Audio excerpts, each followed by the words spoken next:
இந்த தலைவர் சமூக நீதி அமைப்பு சாரா தொழிலாளர் சங்கம் கோயம்புத்தூர் மாநகராட்சியில் 500க்கும் மேற்பட்ட ஓட்டுநர்கள் மற்றும் துலக்கர்கள் பணிபுரிந்து வராங்க. கோயம்புத்தூர் மாநகராட்சியில் கடந்த 20 ஆண்டுகளாக ஒரே இடத்துலங்க பணிமனை இருக்குது.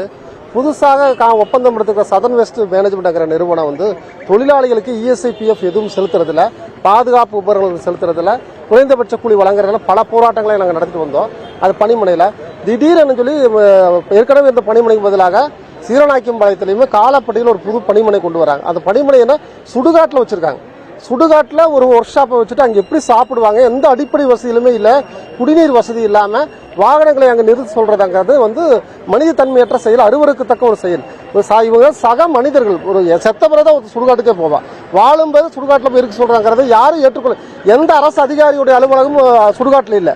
ஆனால் மாநகராட்சியுடைய வாகனங்களை இயக்கக்கூடிய பட்டியல் சமூகத்தை சார்ந்தவர்களாங்கிறனால திட்டமிட்டு இவங்க சுடுகாட்டு கொண்டு போய் வண்டி நிறுத்தி சொல்றதுங்கிறது வெந்த புண்ணில் வேலை பாய்ச்சுகிற ஒரு செயல் தான். அதனால் மாநகராட்சி நிர்வாகம் இது தெரிஞ்சு செய்த தொடர்ந்து இதை நாங்கள் புகார் கொடுத்துட்டு இருக்கிறோம்.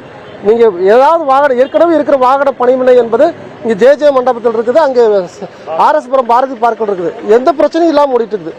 இவர்களும் இந்த கோரிக்கையில கேட்கக்கூடாது, கோரிக்கையில கேட்டா சுடுகாட்டில் வண்டி நிறுத்தக்கூடாது, நிறுத்தினா வேலையை விட்டு தூக்கு வாங்குறாங்க. இது வந்து சர்வாதிகார போக்கு, ஜனநாயக ஒரு முறையற்ற ஒரு செயல். இதுக்கு எதிராக நாங்கள் மாவட்ட ஆட்சித்தலைவர் இடத்துல பல முறை மனுக்கள் நாங்கள் மாநகராட்சி ஆணையாளர் கொடுத்துட்டோம். நடவடிக்கை ஏதும் இல்லைங்கிறனால தான் இன்னைக்கு நாங்கள் மாவட்ட ஆட்சித்தலைவர் பார்க்க வந்திருக்கிறோம். தொழிலாளர்கள் மனித மாண்பை பாதுகாக்க வேண்டியது மாநகராட்சியோட கடமை. சொந்த தொழிலாளிகளையே சுடுகாட்டில் போய் வாகனத்தை நிறுத்தி சொல்றதுங்கிறது வேதனையான செயல். இந்த செயலை கண்டிக்கத்தக்கது. இந்த மீண்டும் பணிமனை வந்து அதே இடத்துல இருப்பதற்கு பணி நீக்கம் செய்யப்பட்ட தொழிலாளர்களுக்கு மீண்டும் பணி வழங்க கோரி இன்னைக்கு நாங்கள் மனு கொடுக்க வந்திருக்கிறோம். 500க்கும் மேற்பட்ட வாகனங்களை வந்து நிறுத்தி சொல்றாங்க. 2 ஜோன்ல, கிழக்கு மண்டலத்திலும் மேற்கு மண்டலத்திலும். இந்த பணியாளர்கள் முழுவதுமே ஏற்கனவே இருந்துதான், சரியான நேரத்துக்கு போயிட்டு இருந்தாங்க. பேருந்து வசதி இல்லை. இப்ப சிவநாய்க்கும் போது காலப்படியில் அந்த பேருந்து வசதி இல்லை. பொள்ளாச்சியிலிருந்து வரக்கூடிய தொழிலாளர்கள் இருக்கக்கூடிய சூழல நகரத்தின் மையப்பகுதியில் வாகன பணிமனை அமைக்கப்பட வேண்டும். நகரத்தை விட்டு புறநகரில் போனால் அங்கே வண்டி வாகனங்கள் காணாமல் போகும், பேட்டரி காணாமல் போகும். இதுக்கு எல்லாம் பொறுப்பு தொழிலாளிகள் வந்து சேரு. அதனால மாநகராட்சி முடிவை கைவிடணும்.